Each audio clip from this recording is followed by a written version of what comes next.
Hi, Gary Bernard, Battalion Chief, Peoria Fire Department, out of Lake Pleasant today with DPS Air Rescue, doing some wildland fire training and preparing for the upcoming fire season. DPS has the ability to drop water on the fire force with the Bambi bucket, and that's what they're practicing, dipping out of the lake and dipping out of a buoy wall. Putting water on the head of the fire force slows down the forward progress, allowing ground crews to get in and put tools on the ground to mop up the fire force. So right behind me you can see DPS coming in with their bucket drop.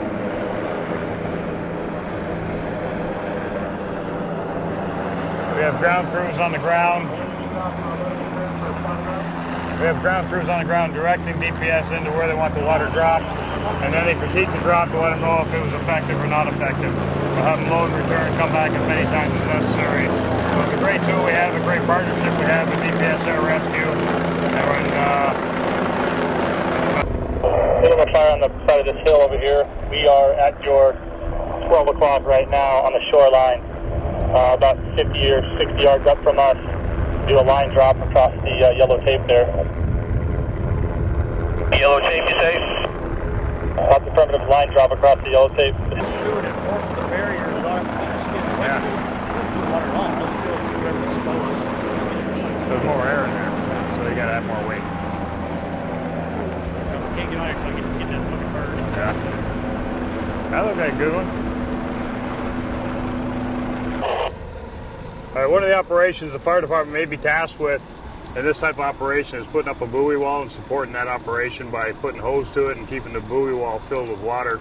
So we'll have an engine lay in from a hydrant and then either put a 2.5 or a couple of 2.5 inch hoses or a 4-inch hose, whatever works. We're going to take it back to the pad, see if we...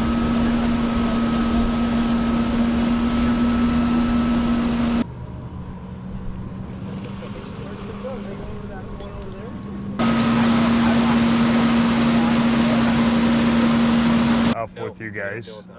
Now, we will work with them if they show up, but we're there before air attack, before everybody else. If state brings in the seats and stuff. Clear.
One more time. Some of the drops that you'll see the DPS Air Rescue perform is a hover drop where they just stop and hover and drop all 90 gallons in one particular spot. Maybe some tree is lit off. You got a heavy volume of fire in one specific area. If it's ahead of the fire you're trying to control, they'll do what's called a line drop, where they'll come in with speed and just drop the water across the front of the head of the fire. Hopefully this will slow the fire down so the hand crews on the ground can get to it and stop the forward progress. Okay. Good morning, my name is Cliff Brunstein. I'm the supervisor for the Central Air Rescue Unit with the Arizona Department of Public Safety. Today we're out here at Lake Pleasant along with Peoria Fire Department starting our season for Bambi bucket training and water rescue training. We have Peoria set up a buoy wall, which is a small self-contained apparatus to put water in for us to dip out of and drop water on a fire if there's no lakes or ponds or anything available. With fires, you never know where you may go. There may be a water source, but the buoy wall is a good thing to practice with. So we are running all our pilots through that training, and once we've completed that, that, now we're doing rescue training with victims in the water. If we had to do a monsoon type rescue, even though Lake Pleasant is standing water, it's not moving water, the practice of flying and hovering over water is critical. How difficult is this flying?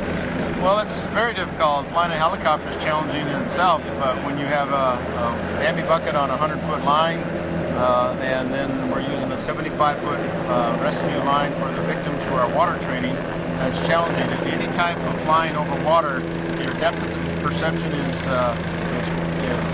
very difficult to know exactly how high you are over water, because of the ripple effect that you get from the rotor wash gives you a false sense of height.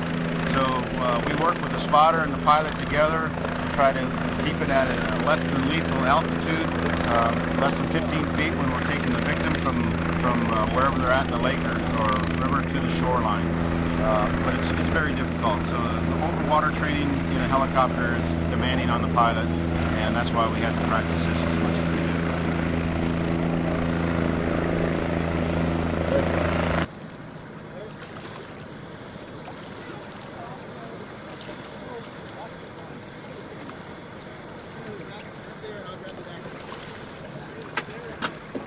Something.